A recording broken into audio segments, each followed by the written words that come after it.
Bayangkan suasana malam yang sepi. Lampu jalan berpendar redup dan hujan gerimis menetes dari atap seng kios kecil di pinggir jalan. Di bawah sinar lampu temaram itu, seorang pria tua dengan rambut memutih, kulit keriput, dan baju lusuh berdiri di balik gerobak gorengan tuanya. Tangannya yang kurus gemetar karena dingin. Namun ia tetap menggoreng tahu dan tempe dengan sabar sambil sesekali menyeka keringat yang bercampur air hujan di wajahnya.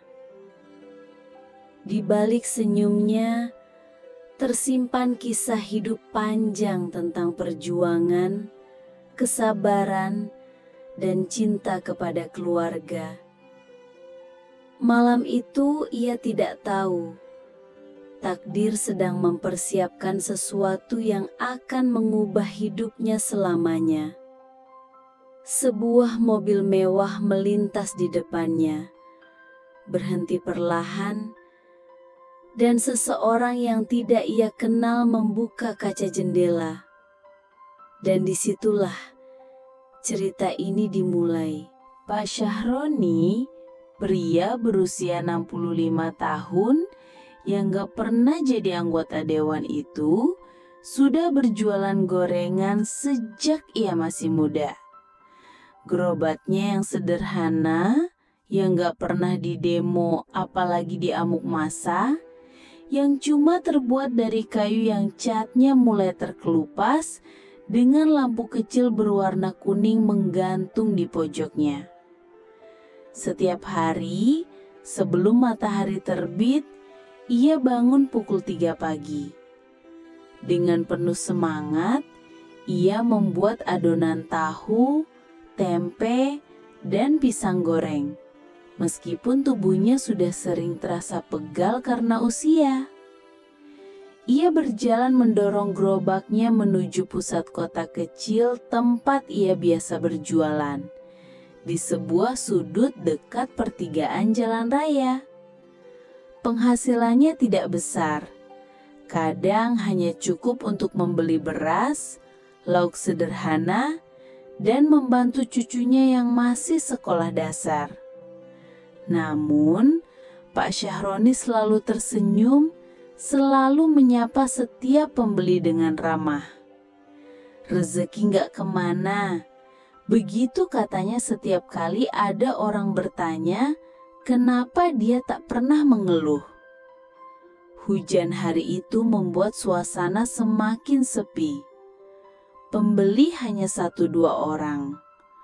Udara malam yang dingin menusuk tulang, membuat tangan Pak Syahroni semakin gemetar ketika menggoreng. Namun, ia tetap bertahan. Kalau saya pulang sekarang, besok cucu saya sarapan apa? Gumamnya dalam hati. Bagi Pak Syahroni, berjualan bukan sekedar mencari uang, tapi bentuk cintanya pada keluarga. Ketika jam hampir menunjukkan pukul 9 malam, sebuah mobil mewah melaju pelan dan berhenti di depan gerobak Pak Syahroni. Mobil itu berwarna hitam mengkilap, dengan lampu LED yang terang, membuat gerobak kecilnya tampak semakin sederhana. Seorang pria muda dengan jas rapi membuka kaca jendela. "Pak, gorengan 1 porsi ya." Sekalian campur aja, semuanya ada," katanya sopan. Pak Syahroni kaget. Jarang sekali orang kaya mampir membeli gorengan tengah malam, apalagi di tengah hujan. Dengan senyum ramah, ia cepat-cepat membungkus gorengan itu. Pria tersebut memperhatikan tangan Pak Syahroni yang cekatan. Wajahnya yang lelah tapi tetap tersenyum.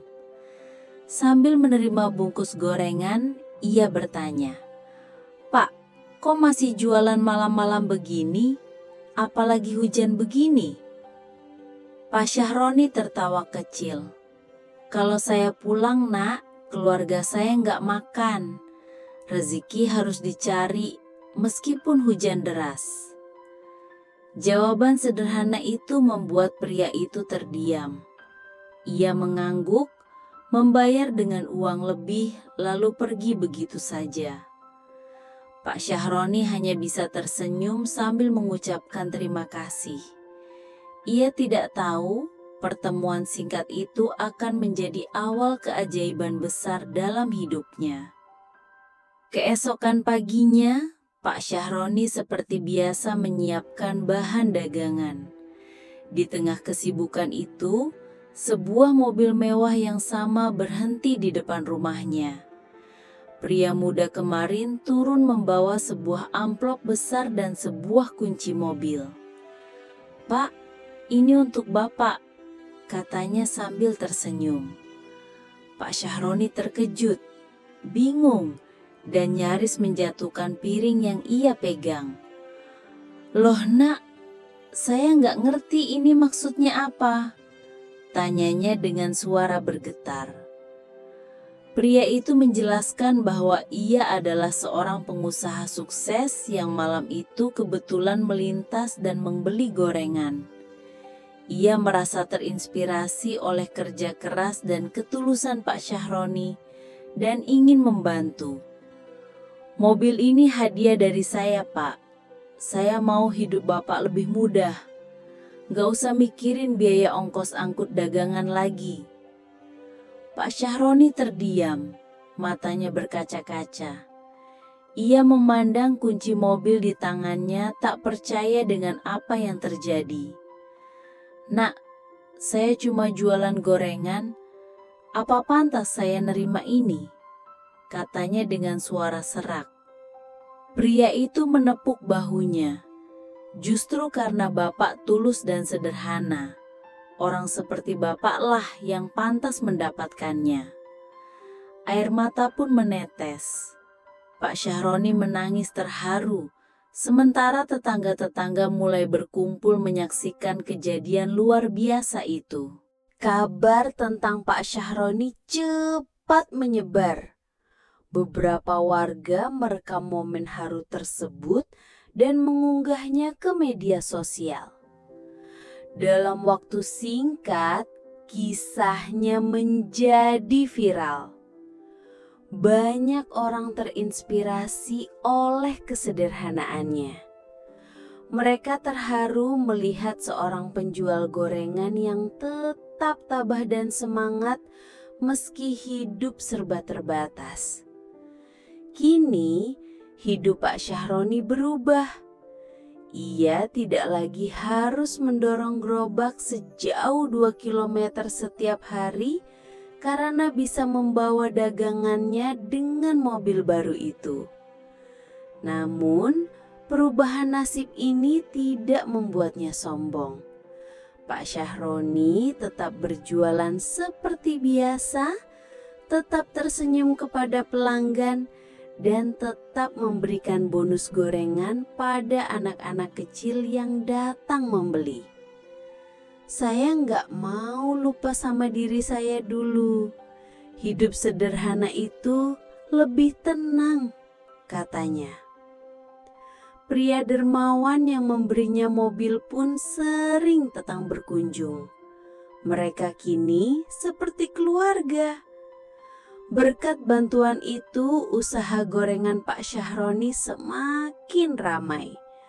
Banyak orang datang membeli.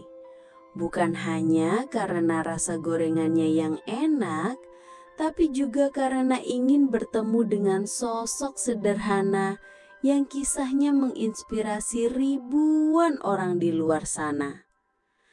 Cerita Pak Syahroni bukan sekadar kisah rezeki nomplok. Ini adalah kisah tentang ketulusan hati dan keajaiban kebaikan kecil. Kita tidak pernah tahu siapa yang memperhatikan kita atau bagaimana sebuah senyuman dan kerja keras dapat mengubah takdir. Bagi Pak Syahroni, Ia tidak pernah berharap mendapat hadiah besar. Ia hanya ingin memberi makan keluarganya dan hidup dengan cara yang halal. Namun ketulusannya justru membuka pintu rezeki yang tak disangka-sangka. Kadang hidup memberi hadiah terbesar di saat kita paling tidak menyangkanya. Dan seringkali kebaikan kecil yang kita lakukan dengan hati tulus dapat menginspirasi dunia di luar sana.